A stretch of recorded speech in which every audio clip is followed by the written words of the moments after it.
গীবত কাকে বলে? তিরমিজি শরীফের 1934 নম্বর হাদিসের বর্ণনা, মুসলিম শরীফের কিতাবুল বিররি ওয়াসসিলাতি ওয়াল আদাব, সদ্ব্যবহার করা, শিষ্টাচার রক্ষা করা, রক্তের সম্পর্ক রক্ষা করা, এই অধ্যায়ে বাবু তাহরিমিল গীবা, গীবত করা হারাম, এই শিরোনামে একটি হাদিসের বর্ণনাকারী আবু হুরায়রা রাদিয়াল্লাহু তাআলা عن أبي هريرة رضي الله تعالى عنه قال قال رسول الله صلى الله عليه وسلم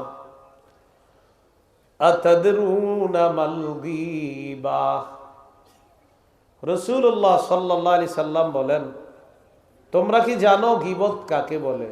ক্বালু আল্লাহু ওয়া রাসূলুহু আ'লাম। সাহাবীগণ বললেন, আল্লাহ এবং তার রাসূল ভালো জানেন গীবত কাকে বলে। فقال رسول الله صلى الله عليه وسلم ذكرك أخاك بما يكره। নবীজি বললেন, তুমি তোমার ভাইয়ের ব্যাপারে, কোন মুসলমানের ব্যাপারে এমন কিছু আলোচনা করা, উল্লেখ করা যেটা সে অপছন্দ করে, এটাকেই গীবত বলা হয়।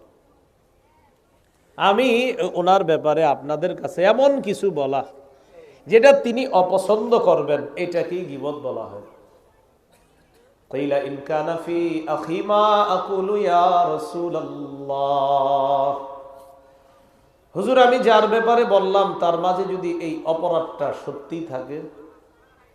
ফাকাল রাসূলুল্লাহ সাল্লাল্লাহু আলাইহি ওয়াসাল্লাম ইন কানা ফি আখিকা মা তাকুলু ফাকাদ ইগতাবতা, তুমি যার ব্যাপারে বললা তার মাঝে যদি এই অপরাধটা সত্যিই থাকে, এটাকেই গীবত বলা হয়।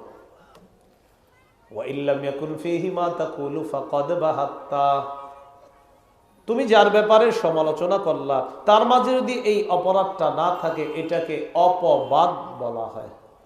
কি বলা হয়? তাহলে ওয়াজ বুঝে থাকলে বলেন তো, আমি ওনার ব্যাপারে আপনাদের কাছে একটা সমালোচনা করলাম, আসলে ওনার মাঝে এই অপরাধটা আছে, এটাকে কি বলে? আসলে অপরাধটা নাই, এটা অপবাদ। দুইটাই কবিরা গুনাহ। গীবত, অপবাদ, দুইটাই কবিরা গুনাহ। আল্লাহ আমাদের এই জবানকে, জবানের যে কোনো গুনাহ থেকে যেন আমরা হেফাজত করতে পারি, আল্লাহ তৌফিক দান করেন।